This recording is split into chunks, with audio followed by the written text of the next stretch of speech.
우리가 살아가다 보면 참 여러 가지 시험을 만나게 됩니다.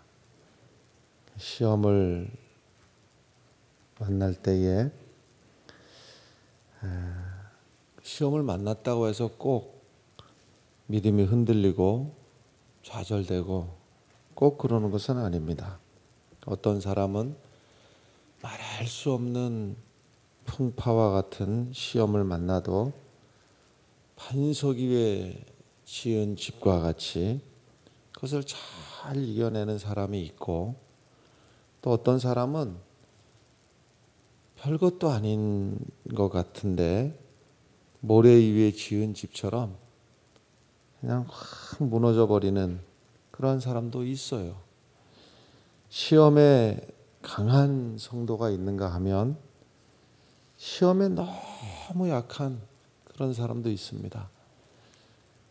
그래서 그냥 마치 바람 앞에 촛불처럼 휙 하면은 꺼져버리듯이 넘어지고 실패하고 그러는 경우도 있고, 또 어떤 사람은 저렇게 참 태풍 같은 시험을 만났는데도 그 앞에 의연하게 그것을 담담하게 이겨내는, 참 옆에서 봐도 대단하다 하는 그런 믿음도 있습니다. 야곱에게는 12아들이 있었는데 이 집에는 근본적으로 문제가 있는 집입니다. 아들은 12명인데 그 아들을 낳은 어머니가, 그러니까 야곱의 아내가 4명이나 되었으니까 이 집은 문제 덩어리 자체가 그 안에 내재되어 있는 것이죠. 그 중에서 문제가 제일 드러나는 문제가 야곱이 4명의 아내 중에서 라헬을 제일 사랑했습니다. 그 라헬이 낳은 아들이 12아들 중에서 11번째, 12번째. 그것이 이제 요셉이고 베냐민이고 이런데, 한 아버지 밑에 한 어머니 밑에 낳았다 해도 만약에 이렇게 순서가 됐으면 보통은 자식도 내리사랑이라고 막내가 제일 이쁜 법이기도 하지요, 보통.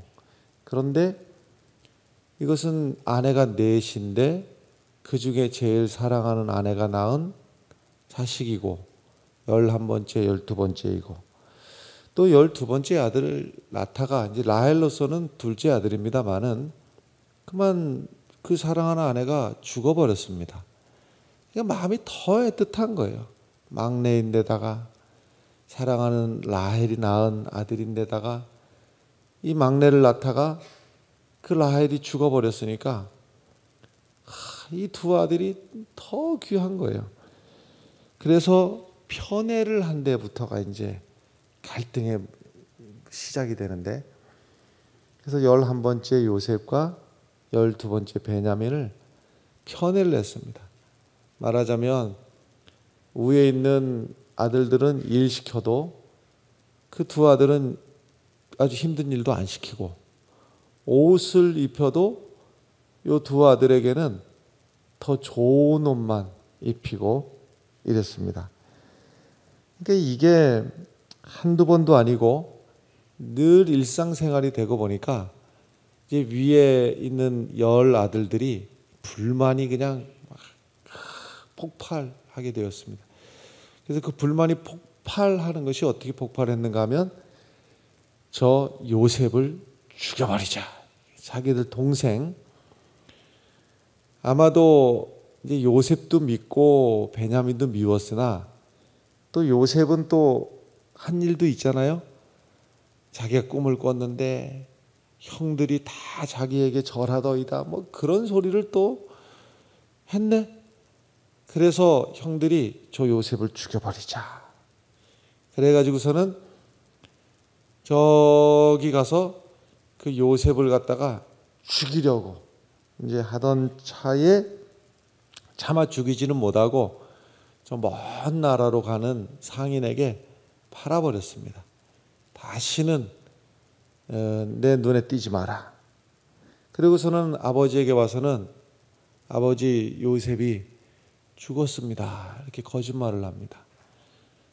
짐승에게 물려서 짐승에게 찢겨서 죽었다고 거짓말을 하게 되는데, 이렇게 먼 나라로 팔려간 요셉은 팔려가서 종살이 하다가 또 누명을 쓰고 옥살이 하다가 또 그러던 와중에 하나님의 은혜로 그 애굽 나라에 당시에 최강대국, 세계에서 최고의 나라 애굽에서 총리가 되었습니다. 그래서 총리가 돼가지고 정책을 갖다가 얼마나 잘 폈는지요. 그 나라에 7년 동안 풍년이 들을 때 그것을 다 허비하지 않고 그것을 창고에 잘 쌓아두었다가 그 다음에 7년 동안 또 흉년이 오는 기간 동안에 그 창고에다가 가득가득 쌓아두었던 그 곡식을 꺼내서 이제 백성들이 살아갈 수 있도록 이렇게 정치를 하니까 얼마나 많은 백성들에게서 아주 존경을 받고 그 지도력이 탄탄한 그런 총리가 되었는데, 한편 그 집에 있던 형들과 또 아버지 야곱 그곳에도 그만 흉년이 들어가지고 먹을 것이 없어서 소문을 듣지 않으니까 저 애굽에 가면 먹을 게 많다 하더라. 애굽에 가서 양식을 구하러 가자. 그래갖고서는 애굽에 와서 그 총리가 된 요셉을 만났는데 못 알아보지요. 우선 감히 이 강대국의 총리를 얼굴을 똑바로 쳐다보는 일조차도 그게 쉽지 않은 일이고, 또 팔아버렸을 때 모습하고 지금 너무 달라져 있는 모습이죠. 감히 저렇게 출세한 저분이 내 동생이라고는, 저 시골 촌뜨기 동생이라고는 상상이 안 되니까. 근데 이제 형은 알아보지요. 요셉은 형들을 알아보지요. 형들이 왔구나. 그래서 이 형제들을 갖다가 자기를 팔은 이 형들을 여전한지 시험을 해보는 건데, 이제 그 시험이 이제 막내 베냐민까지 요셉을 빼놓으면 11명이 곡식을 사러 왔는데, 그 곡식 자루 중에서 베냐민 막내, 자기와 어머니가 같은, 그리고 형들에게 같이 미움을 받았던 그 베냐민에게 곡식 자루에다가 은잔을 몰래 넣어두고서는 동이틀 무렵에 집으로 가라고. 그러고서는 이제 이 11형제가 요셉을 빼놓고 11형제가 이제 곡식 자루를 짊어지고 열심히 집으로 다 가는 중에 뒤에서 이제 군사를 시켜가지고 쫓아가게 만듭니다. 그리고서는 너희들이 감히 이 총리의 은잔을 훔쳐갔느냐 하고서는 이제 누명을 씌우는 거죠.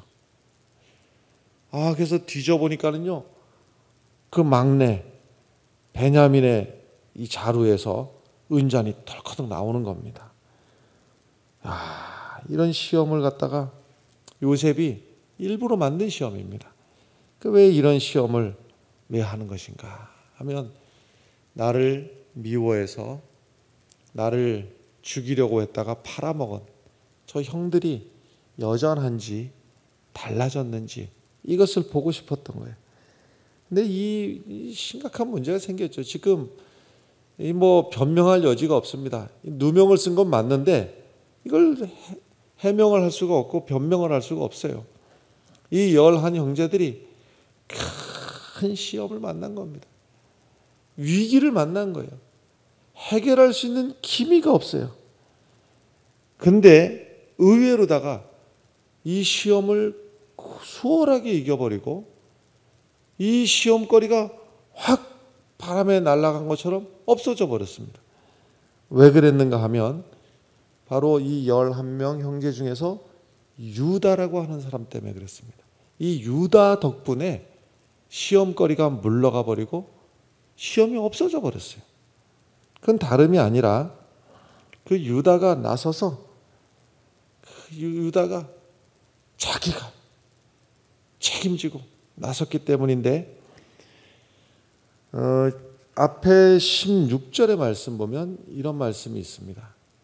하나님의 종들의 죄악을, 하나님이 종들의 죄악을 찾아내셨으니 우리와 이 잔이 발견된 자가 다 내 주의 노예가 되겠나이다, 이런 말을 했는데, 그러니까 여기서 유다가 이 시험 앞에서 지금 이제 행한 것이 뭐냐면, 억울합니다, 우리는 이걸 훔친 일이 없습니다 하고 억울함을 막 호소한 것도 아니고, 또 자칫하면요 그 막내 동생 베냐민에게 네가 왜 그런 짓을 했느냐, 네가 왜 도둑질을 해가지고 우리를 다 어렵게 만드느냐 하고 베냐민을 나무랄 수도 있었는데, 베냐민을 나무란 것도 아니고 변명한 것도 아니고, 이 표현이 말이죠, 하나님이 종들의 죄악을 찾아내셨다, 이 말이 무슨 말이냐 하면, 이게 지금 억울한 일이든 기가 막힌 일이든지 간에 이 또한 하나님이 하신 일이다 하는 것을 유다는 지금 받아들이고 있는 겁니다. 하나님이 하신 일이다. 이 일이 도대체 왜 내게 이런 시련이 왔는지, 왜 이런 기가 막힌 일이 생겼는지, 정말 저 베냐민이 막내가 철이 없어가지고 도둑질을 했는지 안 했는지는 알 수는 없으나, 이 모든 이 시험이 우리에게 온 일이 하나님이 우리에게 주신 시험이다. 그러면서 하나님이 우리의 죄악을 찾아내셨습니다 하는 이 말이 20년 전에 요셉을 팔아먹었던 그 죄가 우리에게 있는 것을, 그것을 기억해낸 겁니다. 그래서 진심으로 유다는 말이죠, 그 지나간 20년 세월 동안에 진심으로 그 동생을 팔아먹은 것에 대해서 정말 후회하고 회개하고 잘못한 것을 인정하고 살았던 것이거든요.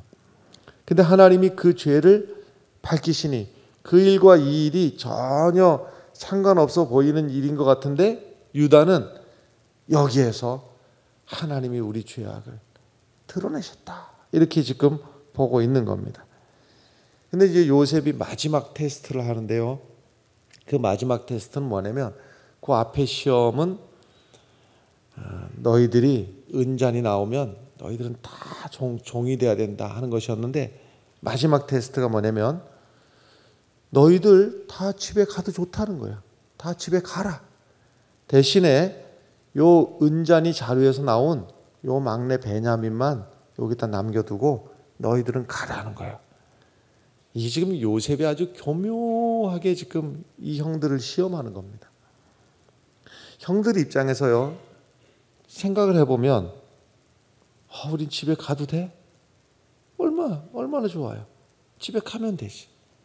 그냥 가는 것도 아니고 그 양식까지 가져가라는 거예요. 양식 짊어지고 가면 좋지요. 그리고 저 얄미운 저 막내 베냐민, 내 손으로다가 굳이 뭘 안 해도 저 막내 이제는 내 눈에서 사라져 버리고 얼마나 좋아요. 지난번에 요셉이 없어졌을 때는 거짓말했잖아요.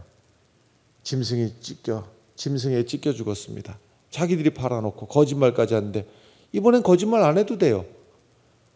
아버지한테 가서, 아버지, 그 막내 녀석이 말이에요, 거기서 도둑질 하다가 덜커덕 잡혀가지고 지 지은 죄 때문에 지가 거기서 잡혔습니다. 거짓말 안 해도 되잖아요. 그리고 다시는 그 얄미운 그 베냐민 안 봐도 되고. 이것을 요셉이 지금 형들이 여전히 그런지 이것을 마지막 시험을 하는데, 그때 이제 유다가 나서가지고 말을 하는 거예요. 이게 33절의 말씀인데 유다가 나서 가지고 이제 주의 종으로 하는 것은 내가 유다가 그 아이를 대신하여 베냐민을 대신해서 그 은잔 도둑질하다가 잡힌 그 베냐민, 저 얄미운 베냐민, 저 막내 저거 그거를 대신해서 내가 머물러 있어서 내 주의 종이 되게 하고 내가 종이 되고 그 아이는 베냐민은 저 얄미운 베냐민은 돌려보내십시오. 유다가 여기서 평소에 밉상이었던 동생 베냐민을 살리기 위해서 내가 대신 죽고 내가 대신 종이 되겠습니다. 이 말하는 순간에 시험은 끝난 겁니다. 시험은 없어져 버린 거예요. 시험 자체가 없어져 버린 거예요. 여기에 중요한 메시지가 있는 겁니다. 모든 시험은 이 순간에 끝난다 하는 거예요.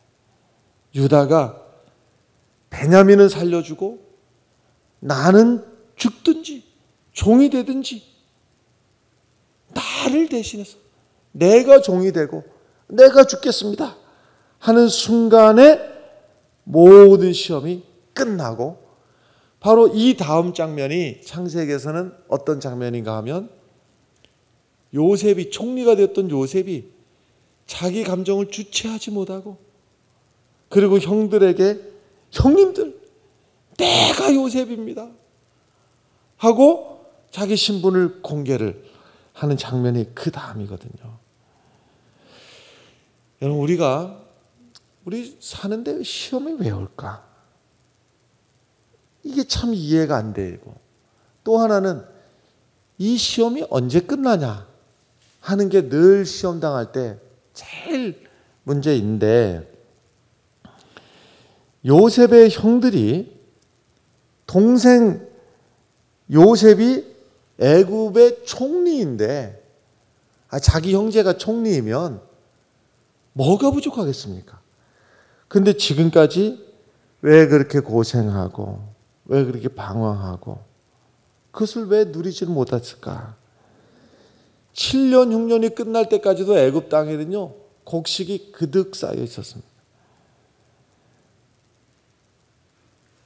아버지의 사랑을 독차지하던 동생 베냐민 그를 대신해서 내가 종이 되겠습니다라고 하는 그 결단이 없었기 때문에 지금까지 고생을 하다가 드디어 유다가 저 동생을 대신해서 내가 종이 되겠습니다 하고 말하는 그 순간에 그때가 시험이 끝났다고 하는 사실입니다.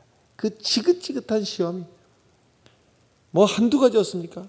배고픔의 문제, 지금 여기서 종이 되든지 죽든지 해야 될 이 위기의 문제, 그 다음에 지금까지 또 하나 있잖아요. 저 해결하지 못하는 동생을 그때 그 미워하는 마음으로다가 바라버렸는데 이 일이 형제들이라고 가슴에 그 죄악이 옥죄오지 않았겠어요? 마음속에 죄책감. 또 집에는 아버지가 자식이 아무리 12명이라도 그 11번째 아들이 죽었다는데 그 아버지는 그날 이후로다가 먹어도 먹는 것 같지도 않고 자도 자는 것 같지 않고 내 아들 요셉 그 아버지도 늘 그냥 근심. 이 모든 문제, 먹고 사는 문제, 형제 간의 문제, 미워하는 문제, 지금 종이 되어야 되는 이 위기, 이 엄청난 위기들이 그냥 한순간에 사라져버리는 거예요. 언제 그랬다고요? 저 베냐민은 살려주시고 내가 대신 죽겠습니다. 내가 대신 종이 되겠습니다. 이 결단을 하는 순간에 모든 시험은 물러가 버리고 마는 거예요. 할렐루야. 이 유다가 그 전에 요셉을 팔 때도 큰 역할을 했습니다. 제일 먼저는 처음에 계획은 요셉을 죽이자 이랬는데 아무래도 죽이기가 이게 부담스러우니까 제일 큰형 르우벤이 계속 죽이지는 말고 저 구덩이에다가 던져놓자. 근데 그 다음에 또 제안을 한 게 유다예요. 그 구덩이에 넣을 건 뭐 있습니까? 저 마침 저 멀리 가는 상인이 있는데 팔아버립시다. 여기서 유다가 무슨 돈이 탐나가지고 팔자고 한 게 아니고 구덩이에 집어넣었다가 그때야 그때 기어 나오지 못하고 거기서 죽으면 안 될 것 같으니까 그래도 팔아서라도 그 생명을 보존하려고 하는 그 마음이 있었던 것이거든요. 그래가지고서는 이 유다 덕분에 요셉이 사실은 살은 겁니다. 그래서 그 다음에 고생도 많이 했지만은 결과적으로 난 총리도 됐고 그랬잖아요. 근데 이제 이 유다가 이 일이 너무 마음에, 자기도 거기에 공범이니까 너무 마음에 갈등이 생기니까 말이죠. 이 형제들하고 같이 집에 살 수가 없는 거예요. 너무 괴로워가지고. 그래서 이제 집을 나가가지고 잠시 집을 떠나서 저 가나안 사람 수아라고 하는 사람 딸하고 결혼을 했는데 아들을 셋을 낳고 큰아들 며느리가 다말이라고 하는 며느리가 들어왔는데 큰아들이 죽고 또 그 일로 인해 가지고 또 이제 이쪽 그에서는 을에 큰아들이 아들이 없이 죽어버리면 둘째 아들이 그 형수하고 이제 다시 결혼을 하는 이런 풍습이 있었어요. 이거는 뭐 문화의 차이니까. 둘째 아들하고 또 결혼을 시켰는데 또 죽어버렸습니다. 셋째 아들하고는 또 하다 보면 아들 셋인데 둘 죽고 나니까 이대로 어찌어찌 하다가 아들 셋 다 잃어버리겠다 생각해서 그랬는지 이 셋째하고는 결혼을 안 시켰어요. 그래서 이 다말이 이 집안에 붙어 있고 싶어서 시아버지하고 어찌어찌 해가지고서는 꼬드겨가지고 쌍둥이를 낳아버렸네. 뭐 이런 일들이 있었어요. 그러니까 기가 막힌 일이 집을 나가가지고 또 자기 이제 유다의 입장에서 아내도 죽고 아들 셋 있는데 큰아들 죽고 둘째 아들 죽고 그 다음에 일어날 수 없는 일 며느리하고 시아버지하고 해서 쌍둥이 아들도 낳고 그러니까 뭐 기가 막힌 일들이 막 휙휙휙 지나가는 겁니다.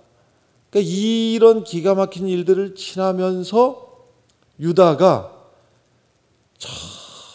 점점 자기가 내가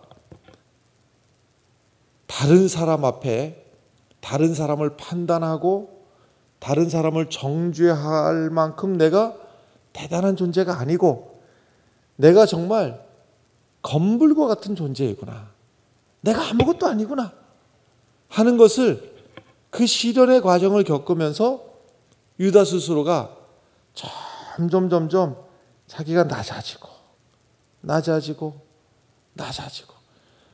세상에 부끄러운 일 많이 있습니다만 여러분 며느리하고 관계에서 쌍둥이를 낳았으니 이거는 어디다 대고 이거는 뭐 얼굴을 들 수가 없는 그래서 그 낮아지는 게요 아주 땅바닥까지 낮아지는 거예요.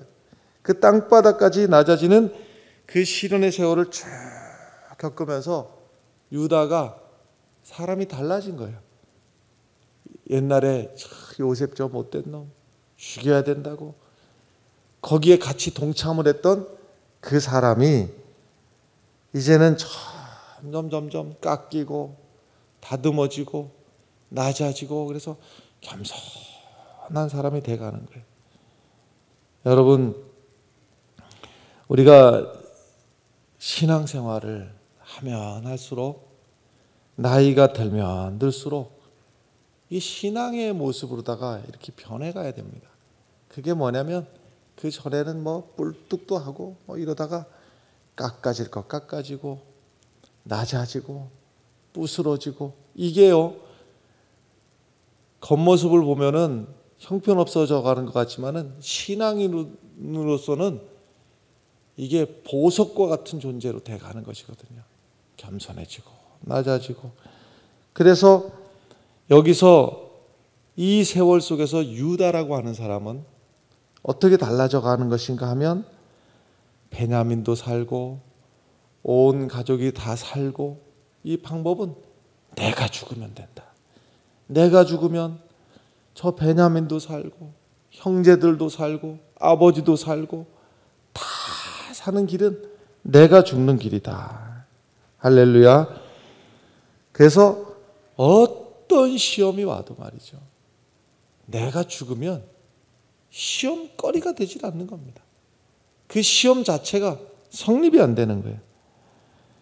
우리가 하나님의 사랑을 받고 말할 수 없는 복을 받았는데, 예수 그리스도께서 우리를 위해서 십자가를 지셨는데, 여러분 우리 인생이 이것 하나만으로도 얼마나 감사하고 행복하겠습니다마는, 한편으로다가는 우리 삶의 연단이 여전히 이런 연단 저런 연단이 왜 내게 계속 끊어지지 않는가 하면, 하나님이 나를 온전한 신앙으로 만들어가기 위해서 그 시련의 과정을 겪게 하시는 겁니다.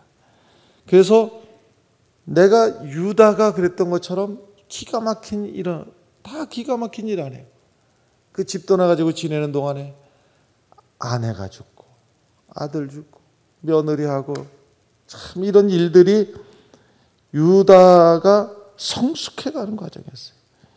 그래서 저 아버지의 사랑을 독차지했던 동생 저 베냐민을 살리고 내가 죽어야 되겠다. 그럼 우리가 이런 믿음까지 가기를 하나님께서는 원하시는 겁니다. 내가 미워했던 그 사람, 평소에 나를 해롭게 했던 그 사람을 살리고 내가 죽어야 되겠다. 그 순간에 시험은 없어져 버리는 겁니다. 여러분, 우리가 예수 믿은 지 1년이 되고 5년이 되고 10년이 되고 하는 이 과정 속에서 점점 깎일 것 깎이고 깨질 것 깨지고 부스러지고, 그래서 유다와 같이 돼야 됩니다. 근데 이게 잘 안 되는 분들도 있어요. 끝까지 나이는 들어가고 늙어가고 신앙의 세월은 10년 20년 지나가는데도 끝까지 나는 내 생각에는 이러는 경우가, 이게 이제 죽지를 못하니까 자기도 힘들고 옆에 있는 사람도 힘들고 별것도 아닌 것이 시험이 돼가지고 서로를 찌르고, 왜 이렇게 되는가 하면 내가 죽지를 못해서 그런 거예요. 이 시험이 흔히 두 가지 있다고 그러잖아요. 마귀가 주는 시험, 하나님이 주는 시험. 근데 그 근본 원인은 결국은 뭐냐면요, 내 욕심이에요. 하나님 앞에서도 그 시험을 이길 수 있느냐, 실패하느냐, 사탄이 주는 시험 앞에서도 내가 이겨내느냐, 넘어지느냐, 결국 그 기준이 내 욕심이에요.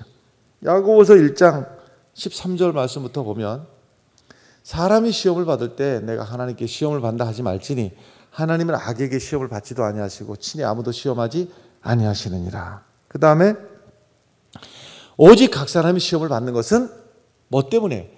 자기 욕심 때문에 끌려서 미혹된다. 자기 욕심.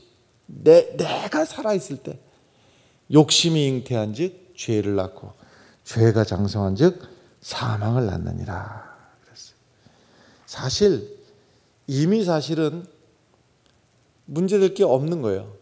아니, 내 형제가 애굽의 총리인데 뭐가 문제예요? 이미 모든 환경은 끝난 거예요.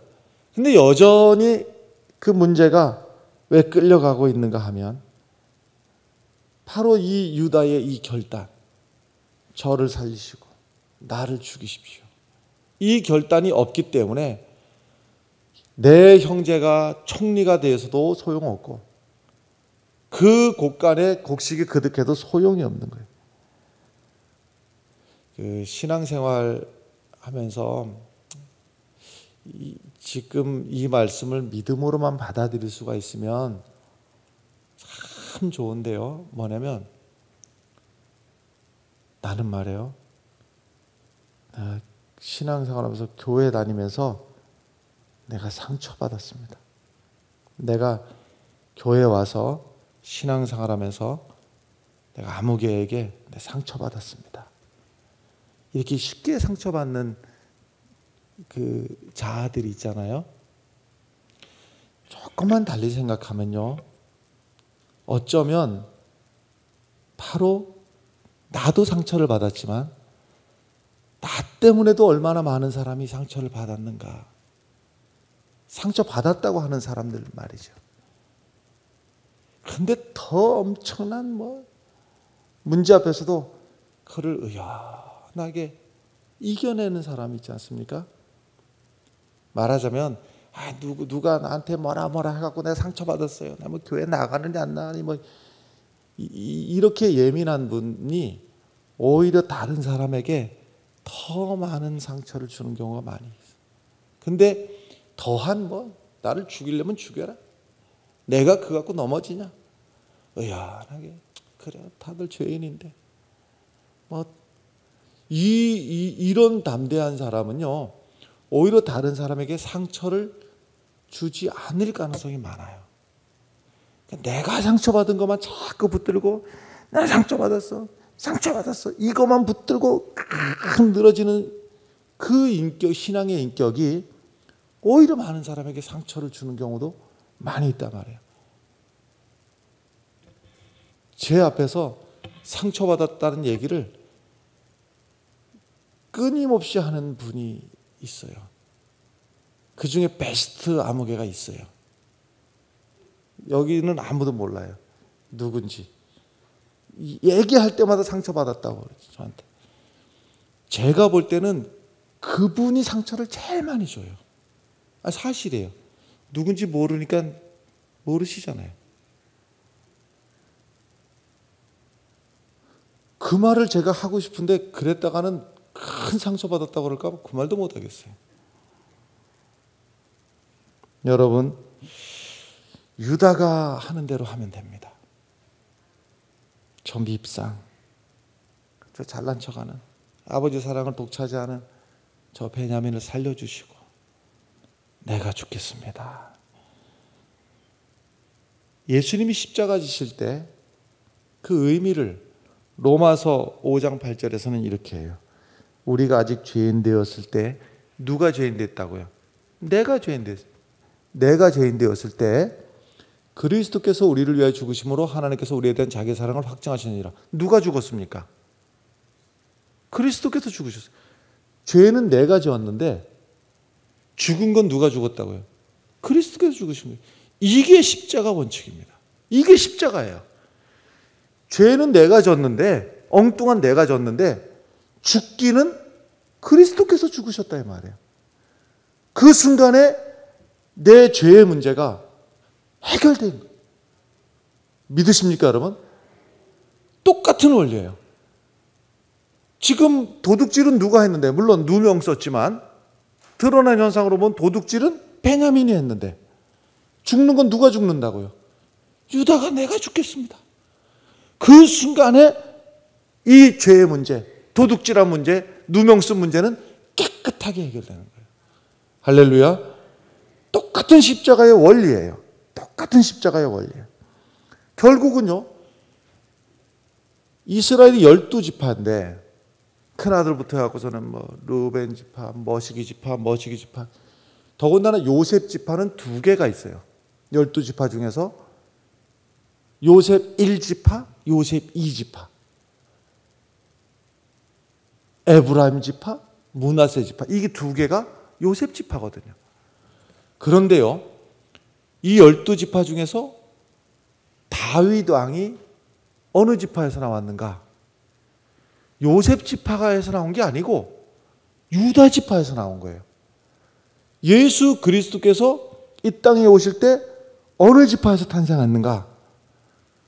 요셉 지파가 아니고, 요셉도 위대하신 분이고 대단하신 분이지만 요셉 지파가 아니에요. 유다 지파에서 나신 거예요.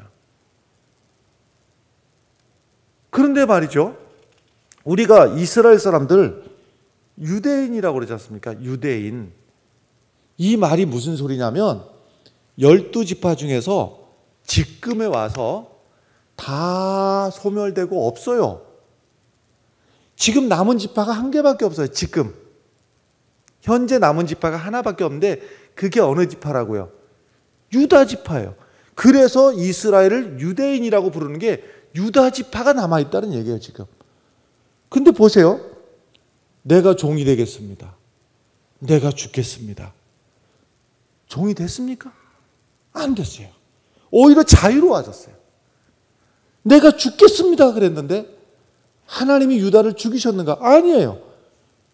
유다를 하나님께서는 제일 귀하게 사용하셨고 유다 지파만 하나님이 남겨두셨어요.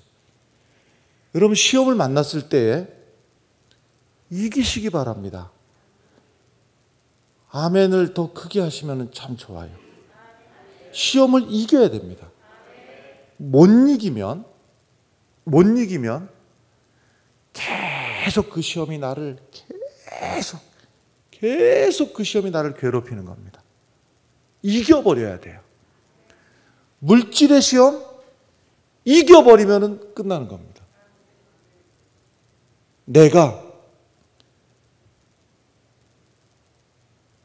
부자가 되든 가난하든, 내가 물질 때문이 아니라 내가 부자가 돼도 내가 주님 떠나지 않는다. 내가 가난해져도 주님 떠나지 않는다. 빈부의 문제가 나를, 때로는 부자가 돼서 신앙 잃어버리는 사람도 있고 가난해서 낙심해서 떠나버리는 사람도 있어요. 근데 내 믿음은 그와 상관없다. 넘어가 버리면요, 물질이 나를 괴롭히지 못해요.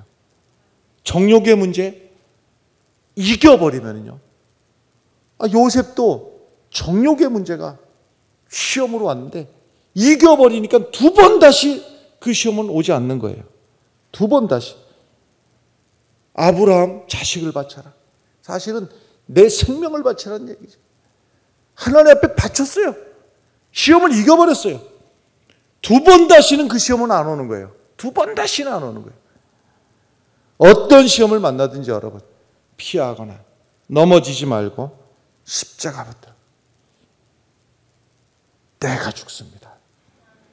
그럴 때에 염려도 사라지고 걱정 근심도 없어져 버리고 내가 죽겠다고 하는 그 순간에 하나님께서는 나를 살려주시고 세워주시고 흔들리지 않도록 붙들어 주시리라 믿습니다. 우리 가정에서도 여러분, 내가 죽겠습니다, 그 순간에 문제는 끝나는 거예요. 교회에서도 왜 교회 와서 그렇게 상처를, 아니 교회 뭐 상처받으러 옵니까? 교회 와서 아이고 저 사람도 내게 상처. 제가 돌려 말하지 않고 당신이 아직 안 죽어서 그래요. 당신이 안 죽어서 할 말이 많은 거예요. 당신이 죽는 순간에 자유함을 느낄 것이며 주위에 있는 모든 사람들도 평안함을 느낄 겁니다. 여러분이나 저나 십자가 앞에서 죽으심으로 시험을 이기시는 우리 위대한 성도들이 되시기를 간절히 바랍니다.